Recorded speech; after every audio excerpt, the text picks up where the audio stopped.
Olá, meu amigo, minha amiga, sejam bem-vindos a mais um Portal do José. Muito obrigado por vocês estarem fazendo nosso portal chegar em tantos lugares. Você que está conhecendo nosso portal agora, se inscreva, você que é muito bem-vindo. Aqui nós sempre analisamos os principais fatos que dizem respeito à nossa realidade aqui no nosso Portal do José. Se gostar, compartilhe, mande para os seus amigos, convide-os para participarem aqui do nosso portal também. O nosso portal é um dos que mais recebe comentários no YouTube. Você aqui, então, é muito importante, vamos em frente.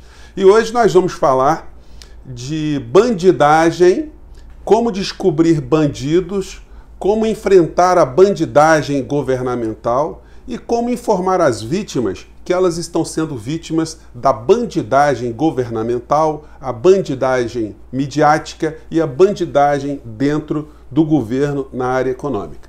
Vamos começar aqui com algumas questões. Óbvio que hoje, sexta-feira, também eu vou falar da live do presidente da República, porque tem ali muitas informações sobre bandidagem com resultado morte. Gente, muitas vezes, quando nós somos vítimas de algum crime e nós não sabemos quem foi o autor, alguém furta um carro teu, leva um carro, te leva algum bem, enfim, faz alguma maldade com você e você não sabe quem é, quem foi, isso dá uma angústia muito grande, dá uma sensação de impotência terrível. Eu já tive carro furtado, né, muitos anos atrás, né, e você fica sem saber para onde ir, né? Outra coisa é quando você tem uma informação ou há um registro de quem praticou o crime. Aí a situação muda, né, porque aí você vai à captura, você vai desenvolver as ferramentas para tentar fazer com que o criminoso sofra as consequências, que ele seja preso.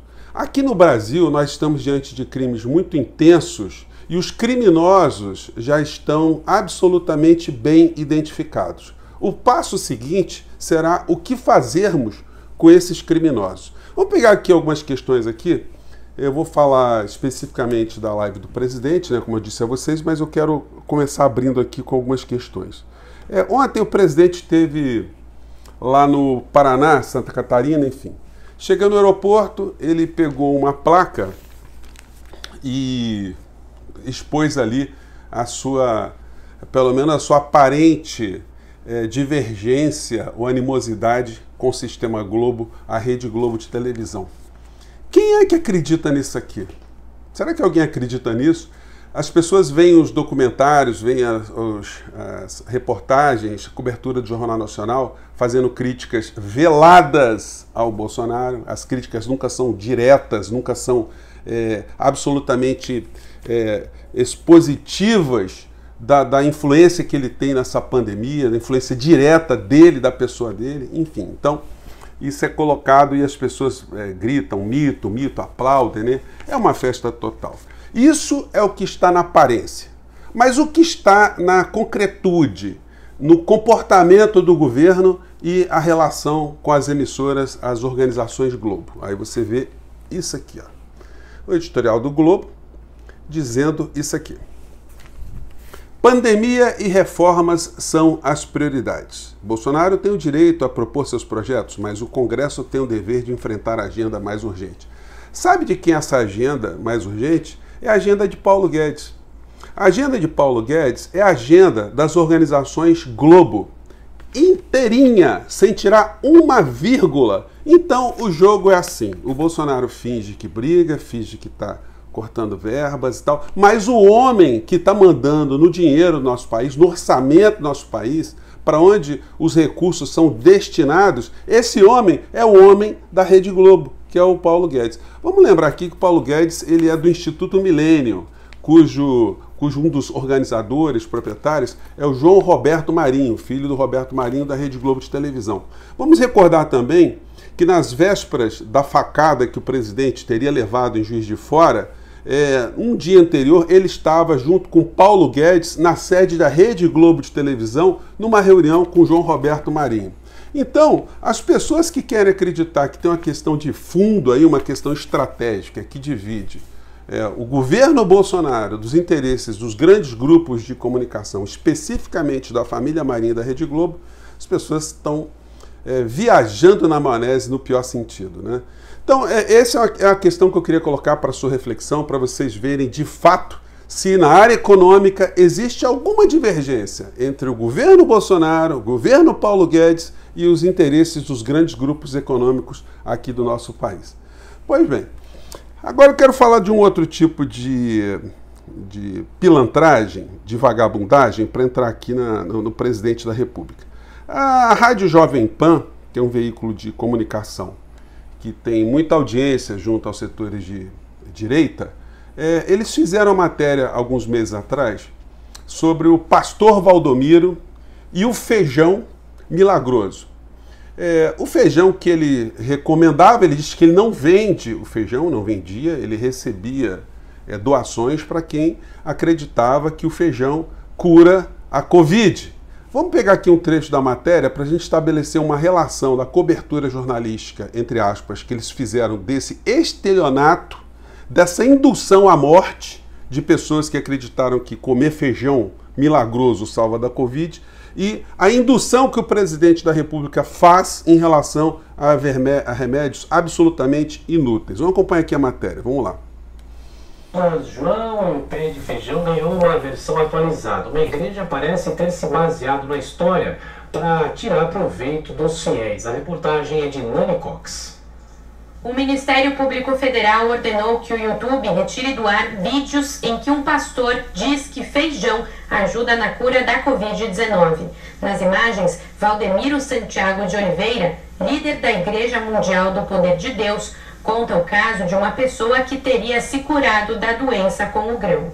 O pastor Valdemiro ainda estimula que os fiéis comprem sementes vendidas pela igreja no valor que varia de R$100 a R$1.000. O MPF enviou um ofício pedindo a retirada dos vídeos da plataforma e a preservação dos materiais na íntegra. Além disso, o órgão solicitou que o Ministério Público do Estado de São Paulo investigue possível prática de estelionato por parte de Valdemiro. Para a Procuradoria, o pastor usou a influência religiosa para obter vantagem pessoal ou em benefício da igreja, induzindo as vítimas em erro, já que não há evidências científicas do uso de feijão na cura do coronavírus. Em um vídeo compartilhado no Instagram da igreja na semana passada, o pastor diz que é mentira que esteja vendendo as sementes. Logo depois, no entanto, Valdemiro menciona o carnê do semeador. Bom, gente, como vocês viram aqui na matéria, eles enfatizam que não há comprovação científica que o feijão cura a Covid. Pois bem, aí a gente dá um pulo e vamos na live do presidente da República, que eu vou evitar de colocar Sua Excelência falando. Várias coisas lamentáveis. Em primeiro lugar, ele leva aqui o presidente da Anvisa, que é um almirante, que fica coonestando o assassinato em massa. Em dado momento, o Bolsonaro fala do tratamento off-label, que ele aprendeu esse negócio recentemente, que é a possibilidade do médico experimentar alguns tratamentos, se alguns não estão dando certo, usando medicamentos que o médico intua ali que sejam positivos. Isso tudo foi dito para legitimar o Bolsonaro estar recomendando o seu feijão milagroso, a cloroquina. Assim como o feijão não faz mal à saúde, não provoca arritmia, mas causa resultado morte porque as pessoas que são induzidas a comprarem o feijão ou a usarem o feijão ficam iludidas desse tratamento de araque e acabam tendo consequências muito mais graves. O presidente, na sua prática assassina e estelionatárica, levou então alguém para conestar a sua fala. E ele conestou. Ele não foi direto, mas ele falou, não, existe literatura médica que permite que o médico use o tratamento off-label, mas ele em nenhum momento foi direto, porque ele não é trouxa, de conestar de uma forma direta uma infâmia como essa. Mas o Bolsonaro usou o presidente da Anvisa para dizer mais mentiras, que as pessoas na Segunda Guerra Mundial que precisavam de plasma, não tinham, injetavam água de coco. Não há nenhum tipo de indicativo que água de coco resolva a substituição de plasma, de sangue, em hipótese alguma. Claro que o cara está morrendo, você pode injetar piche, gasolina, óleo diesel, Gatorade, Coca-Cola, qualquer coisa, e dizer que aquilo de alguma maneira pode ter ajudado. Enfim. E o presidente, ele continua a dizer as suas mentiras e no final da história ele disse uma frase que ficou muito destacada, que pelo menos eu não matei ninguém. Como não matou ninguém? O Hitler também não matou ninguém pessoalmente. Quem matava eram os seus soldados, eram os seus comandados. Né? O pastor Valdemiro não matou ninguém. Quem matou foram as pessoas que resolveram comer o próprio feijão milagroso e que não tiveram essa bênção. Não foi o pastor, foi a força celestial. Então é muito fácil o cara ser vigarista e terceirizar a vigarice para terceiros, né? Dizer que ele não teve responsabilidade. Teve responsabilidade, sim. Quando ele critica o Mandetta, ele parou agora de falar, né, nessa live dele, pelo menos, ele parou de falar que na África, segundo o que ele tinha visto de experiência, conversou com médico, é sempre uma coisa meio etérea, uma coisa não comprovada. Que na África as pessoas estavam tomando cloroquina por conta da malária e por isso que os índices eram muito baixos. Isso é mentira. Eu falei aqui várias vezes, não existe lugar nenhum onde isso possa ser verificável. E uma coisa muito complicada, né? As pessoas que seguem o Bolsonaro não verificam as mentiras que ele fala, acreditam piamente, então acaba passando, acaba engabelando um monte de gente. Então ele parou de falar desse negócio e ontem ele saiu, olha, é possível que a cloroquina poderia ter salvado até 70% das pessoas. De onde ele tirou isso? E ele querendo inverter a responsabilidade dele diante desse genocídio que está sendo praticado no Brasil. E qual é a cobertura que a Jovem Pan faz desse tipo de situação? Ele citou na sua live de ontem também que o Mandetta tinha mandado as pessoas ficarem em casa, mas era o que era correto. Mas por que isso foi feito dessa forma? É para que o sistema de saúde não fosse colapsado, que todo mundo com qualquer sintoma fosse induzido a procurar os hospitais, porque isso não daria condição, não daria vazão das pessoas serem tratadas e mais, as pessoas que não tivessem eventualmente contaminadas seriam contaminadas no meio dessa situação. O presidente, ele mente, ele joga as pessoas à morte no nosso país. O Brasil foi considerado dentre 98 nações a que pior tratou a Covid. Então como é que o presidente, que é o líder do governo, que é o líder político da nação, como é que ele não tem responsabilidade sobre esses acontecimentos? Eu tenho visto vários twitters de alguns deputados, algumas pessoas, todos são unânimes em afirmar que a casa vai cair. O presidente está em lua de mel com os 302 ladrões que o general Heleno disse que eram o pessoal do Centrão, né, os deputados do Centrão. Eu tenho cobrado aqui que o general Heleno tem que vir a público explicar que negócio é esse. O homem da inteligência, se ele é um homem que tinha identificado que o Centrão era uma quadrilha de ladrões e a quadrilha de ladrões agora está colada com o Bolsonaro, ou o Bolsonaro virou ladrão, ou líder dos ladrões, ou os ladrões agora estão dentro do governo. Então o general Heleno tem que explicar para a sociedade, porque ele é pago com o nosso dinheiro, é obrigação dele, na condição de ministro, explicar que história é essa, quem é ladrão ou se todo mundo ficou inocente de uma hora para outra. E os bolsonaristas continuam a acreditar nessa situação. Olha o que acontece no nosso país, gente.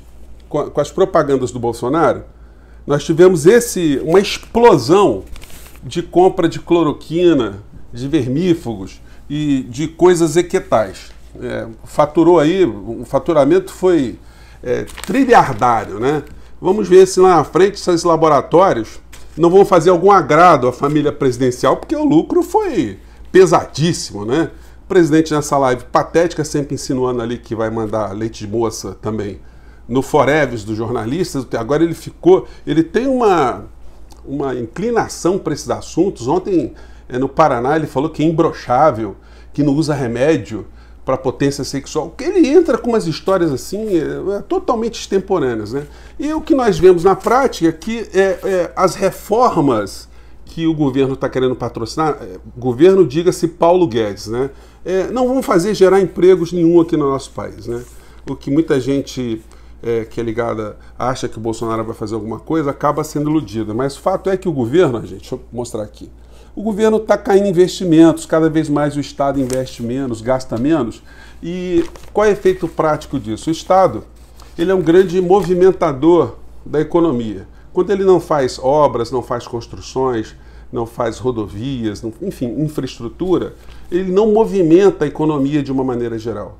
E o setor privado está apenas querendo comprar empresas que já existem no nosso país para explorar. Eles estão um pouco se lixando que as pessoas morram agora. Não tem ninguém preocupado com o povo, nem dentro do Congresso Nacional e nem dentro da área da economia, e muito menos o presidente assassino. Né? É chato a gente estar falando isso, mas eu poderia chamar o presidente de apedeuta, como o Estado de São Paulo, né, que é o ignorante profundo, ou lembrar que ele é sempre um ergofóbico, né? Uma pessoa que tem horror de trabalho, ele gosta de ficar na farofagem, mas trabalhar que é bom pelo Brasil, para o Brasil, isso ele não faz. E os jornais econômicos, que cuidam da área econômica, vão apontando o que vai acontecer, o que está previsto para acontecer. Ó. O diretor de um banco aqui, Fator, está dizendo que nós vamos ter uma recessão nesse primeiro semestre. E o que nós vimos nos supermercados também é isso, os preços aumentando.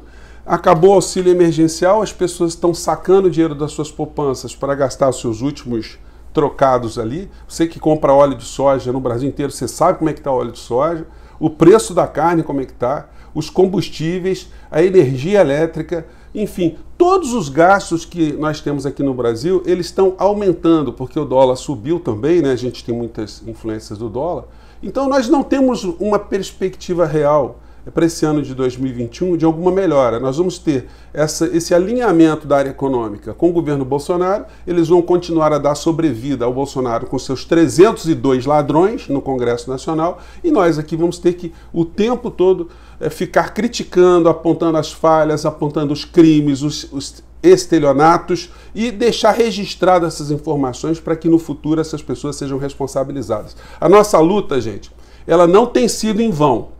Essa retirada do site aí, Terça Livre do ar, e outras consequências que eles sofrerão, não são fruto do acaso, não. A gente está ajudando de alguma maneira. Ontem no New York Times, só para finalizar, saiu uma matéria aqui mostrando que mais de 175 cidadãos ali já entraram pelo cano nos Estados Unidos por conta das fake news, por conta das desordens e a invasão ao Capitólio.